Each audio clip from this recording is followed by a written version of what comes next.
Welcome back to the Daily Crypto Roundup.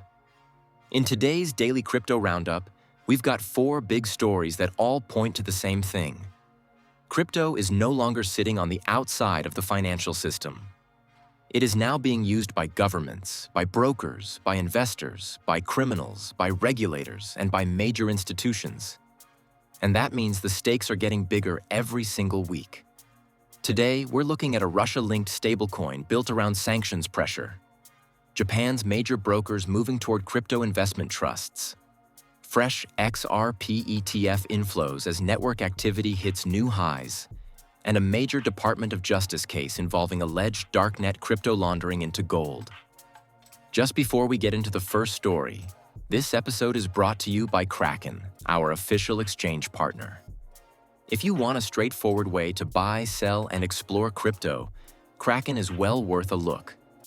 Whether you're watching Bitcoin, XRP, Ethereum, Solana, or the wider market, Kraken gives you a trusted place to follow prices, explore major assets, and get involved when the time is right for you.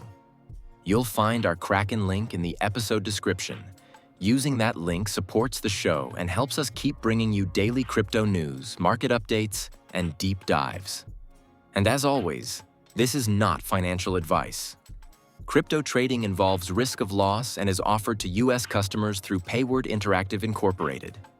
View legal disclosures at Kraken.com.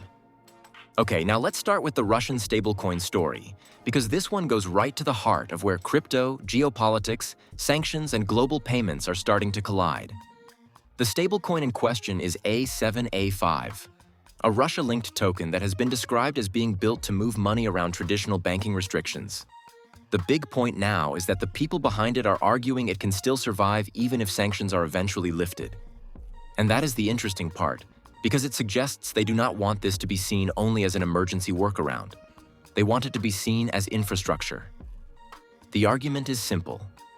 If a stablecoin can offer faster trade settlement, non-dollar payment rails, regional liquidity, and cross-border movement outside the normal Western banking system, then it may still have a use case even if the original sanctions pressure disappears. That is the key message. It is not just, we built this because banks were blocked. It is, we built this because the global payment system is changing. Now that does not mean this is clean, safe, or institutionally acceptable in the Western sense. Far from it.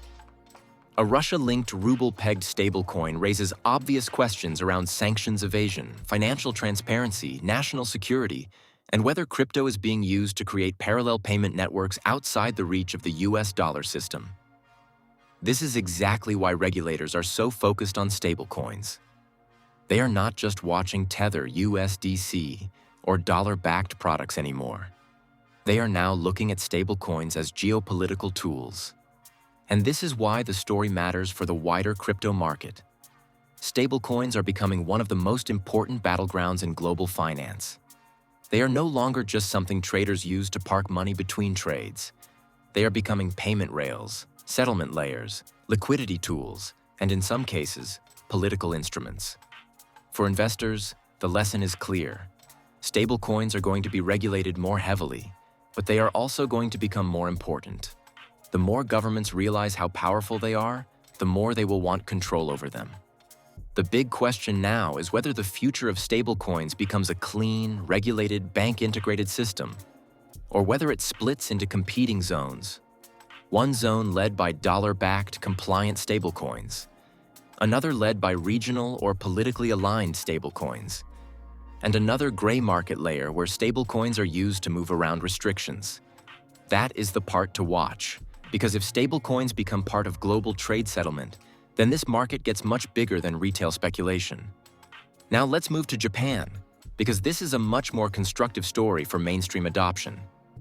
SBI Securities and Rakuten Securities are reportedly planning to offer crypto investment trust products. That matters because these are not random crypto startups. These are major Japanese financial names with existing brokerage customers, existing distribution, and mainstream investor trust. The plan would allow customers to gain crypto exposure through existing brokerage accounts, instead of needing to open accounts directly with crypto exchanges. And that is a major difference. For everyday investors, the friction comes down. For institutions and regulators, the structure becomes more familiar. And for the crypto market, it creates another bridge between traditional finance and digital assets. This is the same pattern we have seen in the United States with spot Bitcoin ETFs and spot Ethereum products. Once crypto gets wrapped inside a familiar investment vehicle, a different type of investor can access it. They do not need to manage wallets. They do not need to understand seed phrases. They do not need to worry about exchange custody in the same way. They can simply buy exposure through the financial system they already use. Japan is especially important because it has always had a complicated but serious relationship with crypto. It was one of the early markets to regulate exchanges after major industry failures, and its approach has often been cautious. So if major brokers like SBI and Rakuten are now preparing investment trust products, that tells us the conversation is shifting. Crypto is moving from high-risk outside market toward regulated investment category. The report also suggests other major brokers could follow once the regulatory framework becomes clearer. That is usually how these things work. First, a few large firms test the water. Then regulators refine the rules. Then competitors decide they cannot afford to be left behind. And suddenly, what looked like a niche product becomes a standard part of the investment shelf. For Bitcoin and Ethereum, this is clearly positive. Those are likely to be the first assets included because they are the most liquid, the most established, and the easiest to justify to regulators. But the bigger question is what comes next. If Japan's brokerage industry gets comfortable offering crypto exposure, then over time we could see broader products, baskets, index-style vehicles, and possibly exposure to other major assets if regulation allows it. And this is where XRP, Solana, and other major altcoins come back into the conversation. Once crypto investment products become normalized in one major market, investors start asking why only Bitcoin and Ethereum are available. That does not mean every coin gets a product, but it does mean the pressure builds for regulated access to the largest and most liquid crypto assets. Which brings us neatly to XRP, because XRP has had a strong week in terms of ETF flows and network activity, even though the price action has still struggled to fully break out. According to the data in the latest report, active XRP Ledger addresses rose sharply after XRP briefly moved above $1.54 for the first time in around 2 months. Active addresses reportedly reached 48,453, the highest level since late March. New network addresses also climbed, hitting the strongest reading since March. That matters because price alone can be misleading. A coin can pump on speculation and then fade. But when network activity rises at the same time, it tells you more people are actually interacting with the chain. Now, some of that may simply be price FOMO. That is normal. When XRP starts moving, traders come back. But if higher activity continues, it can support a stronger medium-term story. The ETF side is even more interesting. Spot XRP ETFs reportedly logged $60.5 million in weekly net inflows, their strongest week since late December. May inflows were already close to $95 million, putting them above April's total. That is important because it shows investor demand has not disappeared, even with XRP failing to hold its breakout cleanly. This is the tension in XRP right now. On one side, you have improving ETF demand, rising network activity, and a broader regulatory narrative around the Clarity Act and crypto market structure. On the other side, you still have resistance on the chart. XRP pushed up, hit a familiar resistance area, and then slipped back. So the market is giving us mixed signals. The demand is there, but the breakout has not been confirmed. For XRP holders, that means the key is patience. This is not a dead setup, but it is not a clean breakout yet either. The bullish case is that ETF inflows keep building, network activity remains elevated, and a clearer US regulatory framework gives institutions more confidence. The bearish case is that XRP keeps failing at resistance, retail excitement fades, and the inflows are not strong enough to force the next leg higher. The level to watch is simple. XRP needs to prove that this activity is not just a short burst of FOMO. If active addresses stay high, if inflows continue, And if price starts holding above resistance instead of rejecting from it, then the story becomes much more serious. Until then, this is a positive development, but not yet a confirmed explosion. Now to the final story, and this one is a reminder that crypto's past still keeps coming back through law enforcement. The U.S. Department of Justice has charged German citizen Owe Martin Andressen over an alleged money laundering scheme tied to Dream Market, a darknet marketplace that shut down in 2019. According to prosecutors, Andressen was suspected of being a main administrator of Dream Market. The allegation is that dormant administrator wallets connected to the marketplace later became active again, with funds moved and eventually converted into gold bars. Prosecutors said the wallets had been mostly untouched after the market shut down, before activity resumed years later. That detail matters because blockchain records do not forget. Even if wallets sit dormant for years, the moment funds move, investigators can start connecting the dots again. The DOJ says more than $2 million was allegedly laundered between August 2023 and April 2025.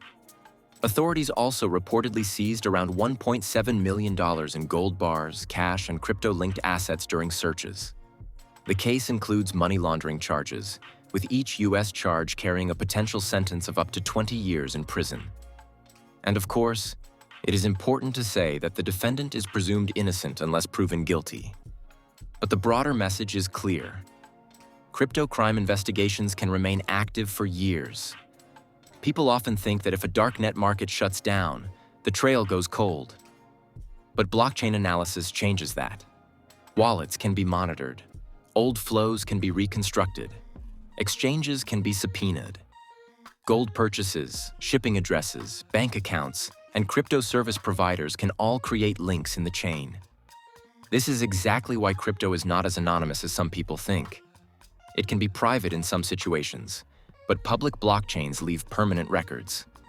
If law enforcement can connect wallet activity to real-world activity, the case can suddenly become very strong. That is why these old darknet cases keep resurfacing. And when you put all four stories together, today's roundup has one clear theme. Crypto is being pulled deeper into the real world. Russia-linked stablecoins show how crypto can become geopolitical payment infrastructure. Japan's brokers show how crypto is becoming mainstream investment infrastructure. XRP ETF Inflows show how institutional products are starting to reshape altcoin demand. And the Dream Market case shows how old crypto activity can still be traced, seized, and prosecuted years later. That is the market we are now in. Crypto is no longer just a speculative corner of the internet. It is becoming part of payments, sanctions, brokerage accounts, ETFs, law enforcement, and global financial strategy. That brings opportunity, but it also brings scrutiny. For investors, the takeaway is this: follow the infrastructure. The next phase of crypto will not only be about which coin pumps the fastest, it will be about which assets get regulated access, which networks show real activity, which products attract inflows, and which stablecoins become trusted settlement rails. Bitcoin, Ethereum, XRP, Solana, and the major regulated products remain the center of attention because that is where liquidity, regulation, and institutional demand are starting to meet. And as always, this is not financial advice. Crypto is risky, prices can move fast, and you should always do your own research. But if you want to understand where this market is going, watch the rails. Watch the ETFs, watch the brokers, watch the stablecoins, watch the regulators, because that is where the next big move is being built. Like and follow, and we will see you at the top.